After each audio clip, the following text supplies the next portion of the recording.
جی آپ تنولی صاحب کی فطرت کی بالکل صحیح عکاسی کر رہے ہیں، حوالدار تائیدی انداز میں گردن ہلاتے ہوئے بولا، پھر الجھن بھرے لہجے میں دریافت کیا، ملک صاحب آپ نے تھوڑی دیر پہلے کسی ایمرجنسی کا ذکر کیا تھا۔ ہاں ایمرجنسی، میں نے ایک ایک لفظ پر زور دیتے ہوئے کہا، میں محسوس کر رہا ہوں کہ ہم کسی نتیجے پر پہنچنے والے ہیں۔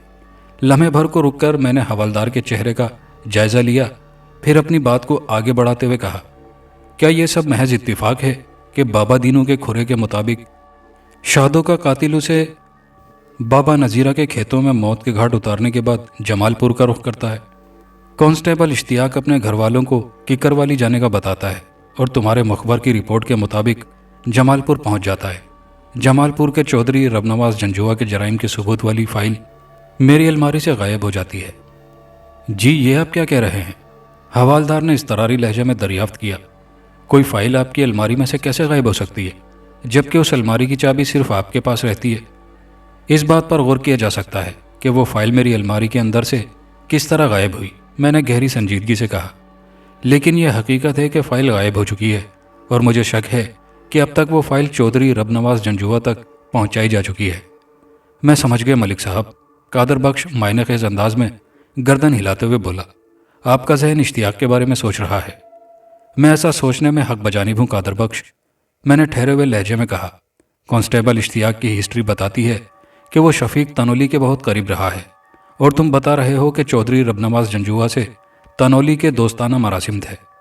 جو فائل میری الماری سے غائب ہوئی ہے اس میں چودھری رب نواز کے خلاف بڑے ٹھوس ثبوت موجود تھے۔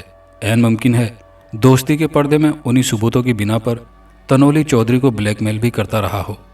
تنولی کے تبادلے کے بعد چودھری کو یہ فکر لگی ہو کہ نیا تھانے دار کہیں اس کا بینڈ نہ بجا دے، لہٰذا اس نے ہمارے عملے کے ایک آدمی کانسٹیبل اشتیاق کو مہرے کے طور پر استعمال کر کے یہ فائل چوری کرا لی ہو۔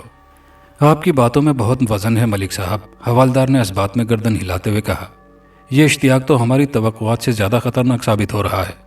دیکھو یہ میرا شک ہے، تم اسے میرا قیاس بھی کہہ سکتے ہو، میں نے صاف گوئی کا مظاہرہ کرتے ہوئے کہا، اصل حقیقت تو اشتیاق سے پوچھ گچھ کے بعد ہی سامنے آئے گی، لہٰذا وہ جیسے ہی فیض آباد میں قدم رکھے میں اسے اپنی نظر کے سامنے دیکھنا چاہتا ہوں۔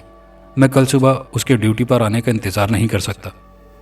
ٹھیک ہے ملک صاحب، میں آپ کی یہ خواہش پوری کرنے کی کوشش کرتا ہوں، وہ بڑے اعتماد کے ساتھ بولا، اور ابھی ایک بندہ کیکر والی کی طرف روانہ کر دو، میں نے کہا، جو شام سے پہلے واپس آئے اور آ کر بتائے کہ اشتیاق اپنی چاچی سے ملنے کیکر والی گیا تھا یا نہیں، اور اگر گیا تھا تو کب، اور وہاں کتنی دیر رکا۔ مجھے جلد از جلد مکمل رپورٹ چاہیے۔ جی ملک صاحب آپ فکر نہ کریں، میں ابھی تیز رفتار گھوڑے پر کسی بندے کو کیکر والی بھیجتا ہوں۔ قادر بخش نے یقین دہانی کرانے والے انداز میں کہا، انشاءاللہ شام سے پہلے آپ کو مطلوبہ معلومات حاصل ہو جائیں گی۔ قادر بخش، میں نے آگے جھکتے ہوئے رازدارانہ انداز میں کہا، فائل کے غائب ہونے والی بات میں نے صرف تمہیں بتائی ہے، آپ کو پریشان ہونے کی ضرورت نہیں۔ وہ سینے پر ہاتھ رکھتے ہوئے بولا، یہ راز میرے دل میں محفوظ رہے گا۔ ٹھیک ہے اب تم اپنی کارروائی شروع کر دو۔ گاما کا کیا کرنا ہے؟ حوالدار نے پوچھا۔ اس سے تفتیش جاری رکھو، میں نے پرسوچ انداز میں کہا، بعض اوقات کوڑے کے ڈھیر میں سے بھی کوئی نایاب شے برآمد ہو جاتی ہے۔ سمجھ گیا جناب، اس نے اس بات میں گردن ہلائی اور میرے کمرے سے رخصت ہو گیا۔ فائل کی گمشدگی والا معاملہ میرے لیے ایک چیلنج کی سی اہمیت کا حامل تھا اور اس مسئلے کو مجھے جلد از جلد حل کرنا تھا۔ شام سے تھوڑی دیر پہلے حوالدار نے مجھے خوشخبری سنائی کہ اشتیاق واپس آ گیا ہے۔ میں نے کہا، فوراً اسے تھانے بلا لو۔ جی، میں نے ایک کانسٹیبل کو اس کی طرف روانہ کر دیا ہے۔ اور کیکر والی کی کیا رپورٹ ہے؟ میں نے پوچھا۔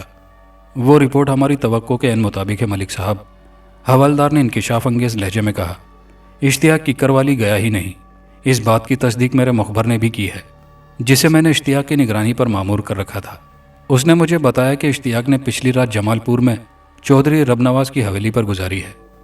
اوہ، اس کا مطلب یہ ہوا کہ گمشدہ فائل کے حوالے سے میرا اشتیاق پر شک غلط نہیں تھا، میں نے پرخیال انداز میں کہا۔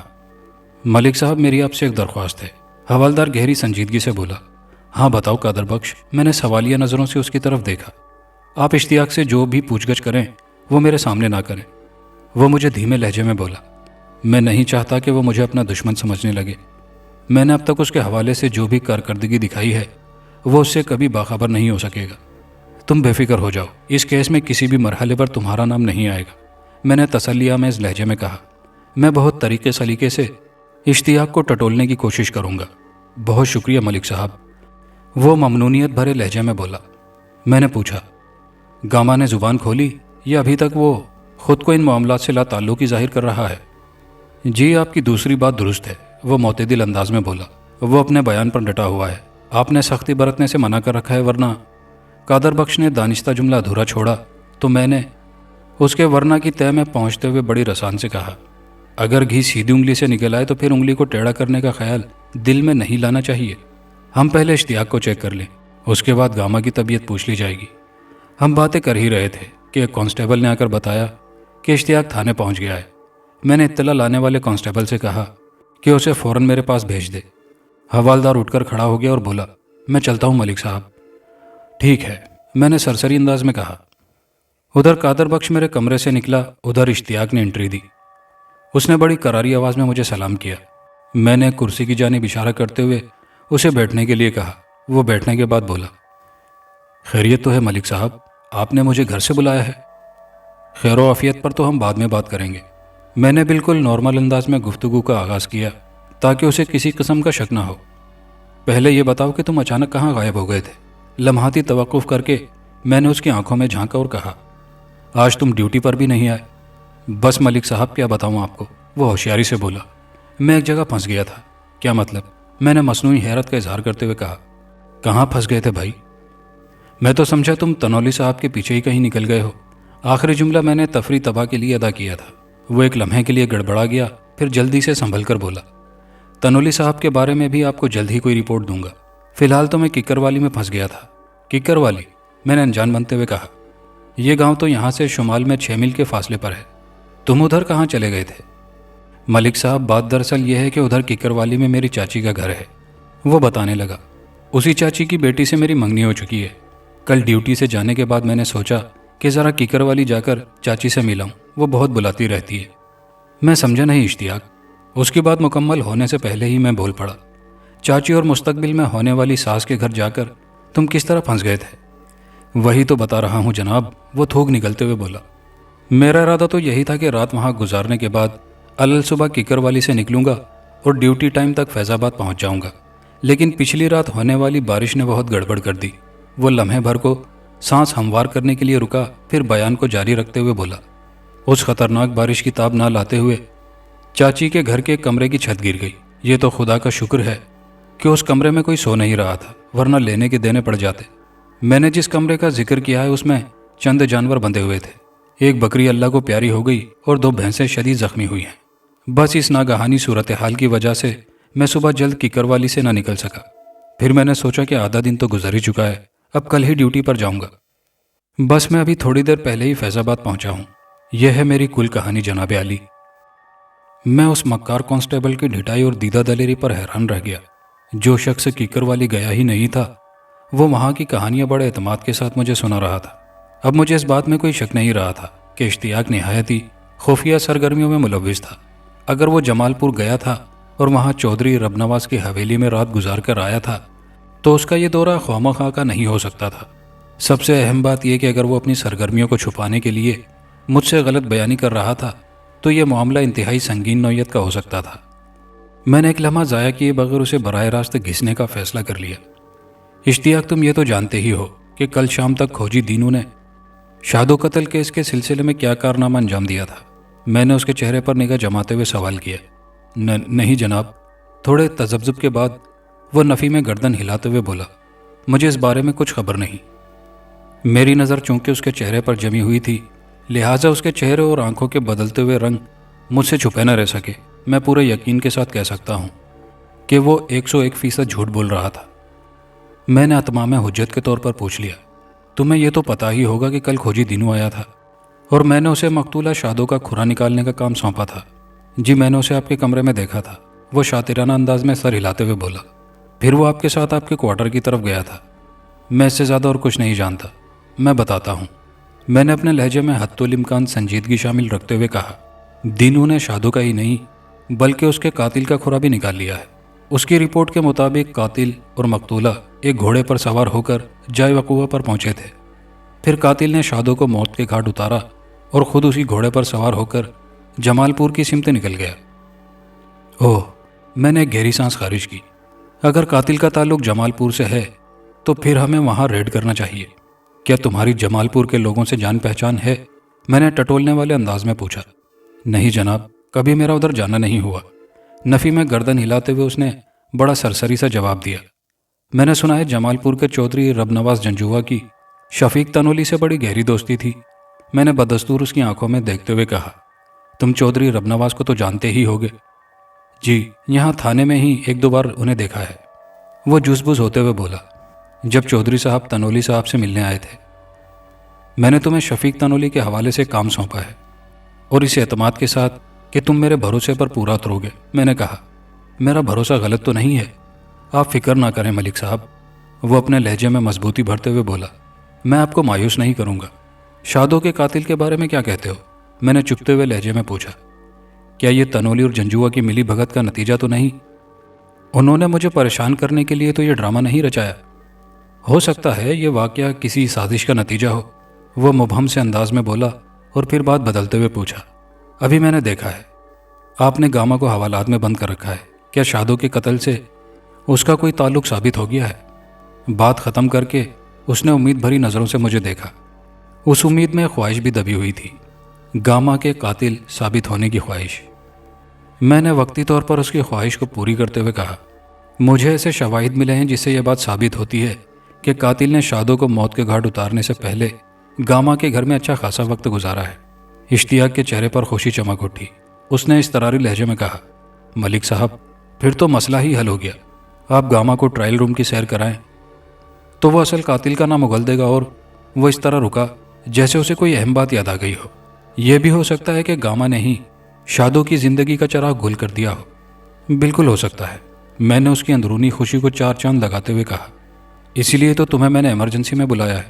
میں چاہتا ہوں تم اپنی نگرانی میں گاما کی زبان کھلوانے کا مشن مکمل کرو۔ میں کیا کروں گا جناب، وہ عام سے لہجے میں بولا، ٹرائل روم کے معاملات تو حوالدار صاحب کے ہاتھ میں ہیں۔ ٹرائل روم کے معاملات تو قادر بخشی دیکھے گا۔ میں نے وضاحت کرتے ہوئے کہا، تم حوالات میں جا کر گاما کو اقرار جرم کے لیے راضی کرو گے۔ اگر تمہاری بات اس کی سمجھ میں نہ آئی تو پھر اسے ٹرائل روم کی سیر کرائی جائے گی۔ جی یہ ٹھیک ہے، وہ خوش ہوتے ہوئے بولا۔ میں اٹھ کر کھڑا ہو گیا، پھر اشتیاق کو لے کر حوالات کی جانب بڑھا۔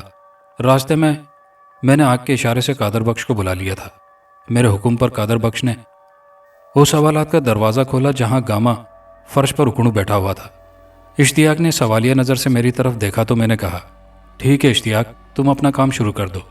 اشتیاق بلا خوف و خطر حوالات کے اندر داخل ہو گیا۔ میں نے قادر بخش کو حکم دیا، حوالات کو لاک کر دو۔ قادر بخش نے چشم زدن میں حوالات کے دروازے کو بند کر کے کنڈی میں تالا لگا دیا۔ یہ سب کچھ اتنی تیزی سے ہوا تھا کہ اشتیاق کی سمجھ میں کچھ بھی نہ آ سکا۔ وہ بکھری ہوئی آواز میں مجھ سے کہنے لگا، ملک صاحب یہ سب کیا ہے جناب عالی؟ میں نے اشتیاق کے سوال کو نظر انداز کرتے ہوئے گاما کو مخاطب کیا، پھر اشتیاق کی جانب اشارہ کرتے ہوئے اس سے پوچھا، کیا تم اس بندے کو جانتے ہو؟ جی سرکار، یہ آپ کے تھانے کا ایک سپاہی ہے۔ اس وقت یہ ایک سپاہی نہیں بلکہ مجرم ہے، میں نے زہر خند لہجے میں کہا۔ یہ خطرناک مجرموں کا اعلی کار بنا ہوا ہے، ان کے ہاتھوں کا کھلونا بن کر اپنے پیشے سے غداری کر رہا ہے۔ اس نے میرے اعتماد کا خون کیا ہے اور تمہیں شادوں کے قتل میں پھنسانے کا منصوبہ بنایا ہے۔ گاما حیرت و استعجاب کی ملی جلی کیفیت کے ساتھ مجھے اور کبھی اشتیاق کو دیکھنے لگا۔ اشتیاق جھنجھلاہٹ آمیز لہجے میں بڑبڑایا، ملک صاحب شاید آپ کو کوئی غلط فہمی ہو گئی ہے۔ اوے غلط فہمی کی اولاد، میں نے ایک دبکا مارا، میں تھانے دار ہوں ذرا الگ قسم کا۔ وردی والے مجرموں کے ساتھ میں کچھ زیادہ ہی برا سلوک کرتا ہوں۔ محکمے سے غداری کے جرم میں تمہارا جو حشر کروں گا اسے تمہاری 7 نسلیں یاد رکھیں گی۔ لیکن جناب آپ میرا جرم تو بتا دیں، وہ نیم احتجاج میں بولا۔ کوئی ایک جرم ہو تو بتاؤں نا، میں نے نفرت بھری نظروں سے اسے گھورا۔ شفیق تنولی کے زمانے میں جو تم گل کھلاتے رہے ہو، میں فی الحال ان کا ذکر نہیں کروں گا۔ میں نے تم پر اعتماد کیا اور تم نے میرے اعتماد کو پاش پاش کر کے اپنی پرائی روش پر قائم رہے۔ پچھلی رات تم نے رب نواز جنجوعہ کی حویلی پر گزاری ہے اور مجھے کیکر والی کا راگ سنا رہے ہو۔ اس کے علاوہ بھی جو معاملات ہیں ان پر میں تم سے بعد میں بات کروں گا۔ پھر میں نے گاما سے مخاطب ہوتے ہوئے نہایت ہی سنجیدگی سے کہا، گاما تنولی کے دور میں تمہاری اشتیاق کے ساتھ بڑی دوستی رہی ہے، مگر اب یہ شخص تمہارے لیے آستین کا سانپ ثابت ہوا ہے۔ اس نے تمہیں شادوں کے قتل کے کیس میں پھنسانے کی سازش کی ہے۔ آج کی رات میں اسے تمہارے حوالے کر رہا ہوں۔ تم بڑے بدماش بنے پھرتے ہو نا، میں دیکھنا چاہتا ہوں تمہارے بازوؤں میں کتنا دم ہے، بس اس کی ہڈی پسلی سلامت رہنی چاہیے۔ اس کے علاوہ تم اپنے پرانے ساتھی کی زبان کھلوانے کے لیے جو بھی طریقہ اپنانا چاہو تمہیں میری طرف سے کھلی اجازت ہے۔ تم اپنی محنت سے اس کانسٹیبل کو اس قابل بنا دینا کہ صبح اس سے جو بھی سوال کروں یہ بندے کا بچہ بن کے اس کا سیدھا جواب دے۔ گاما بے یقینی سے میری طرف دیکھتے ہوئے بولا، اگر میں نے قانون پر ہاتھ اٹھایا تو کہیں آپ مجھے جیل تو نہیں بھجوا دیں گے؟ ہرگز نہیں، میں نے دو ٹوک الفاظ میں کہا۔ یہ میرا تم سے وعدہ ہے کہ اشتیاق کے ساتھ تم آج کی رات جتنی بھی بدماشی کرو گے میں اس کا نوٹس نہیں لوں گا، لیکن اگر تم اس کی زبان کھلوانے میں کامیاب نہ ہو سکے تو پھر تمہاری خیر نہیں۔ آپ فکر نہیں کریں ملک صاحب، وہ اپنے شکار کی طرف دیکھتے ہوئے بڑے خوشگوار لہجے میں بولا، صبح آپ کو یہ سپاہی ٹیپ ریکارڈر کی طرح بجتا ہوا ملے گا۔ شاباش، میں نے سراہنے والے انداز میں کہا۔ دراصل میں اشتیاق کو گاما سے پٹوانے کا کوئی ارادہ نہیں رکھتا تھا، اس کے خلاف میرے پاس بڑے ٹھوس ثبوت تھے۔ اگر میں چاہتا تو اس کے خلاف کسی بھی قسم کی قانونی کارروائی کر سکتا تھا، لیکن میں نے یہ ڈرامہ محض اشتیاق کو ذلیل کرنے اور گاما کی نظر میں اسے گرانے کے لیے کیا تھا، تاکہ بعد ازاں ان کے بیچ گٹھ جوڑ نہ رہ سکے۔ میری یہ چال 100% کامیاب رہی۔ میں جیسے ہی جانے کے لیے مڑا مجھے اپنے عقب میں کانسٹیبل اشتیاق کی آواز سنائی دی، ملک صاحب، میں تنہائی میں آپ سے چند باتیں کرنا چاہتا ہوں۔ کوئی باتیں شاتیں نہیں، میں نے اس کی طرف روئے سخن پھیرتے ہوئے کہا، صرف اقبال جرم۔ میرے الفاظ میں اتنی زیادہ طاقت تھی کہ اس نے رضامندی والے انداز میں گردن جھکا دی، جس کا واضح مطلب یہی تھا کہ اس نے مجھ سے سچ بولنے کا فیصلہ کر لیا تھا۔ ایک غنڈے کے ہاتھوں رات بھر درگت بنوانے کے بعد اس نے جو کام کرنا تھا، اگر وہ تنہائی میں باعزت طریقے سے میرے ساتھ بیٹھ کر ہو سکتا تھا تو پھر اشتیاق کے اس فیصلے کو دانش مندانہ ہی کہا جا سکتا تھا۔ اس رات کانسٹیبل اشتیاق نے تنہائی میں مجھ سے ملاقات کر کے جو انکشاف کیے، میں ان کا خلاصہ آپ کی خدمت میں پیش کرتا ہوں۔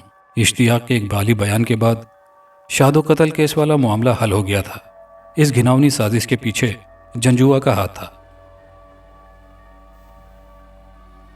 چودھری رب نواز جنجوا کے جرائم کے ثبوتوں والی وہ فائل کانسٹیبل اشتیاق نے چودھری تک نہیں پہنچائی تھی، بلکہ اس کام کے لیے ان سازشی عناصر نے شادو کو استعمال کیا تھا۔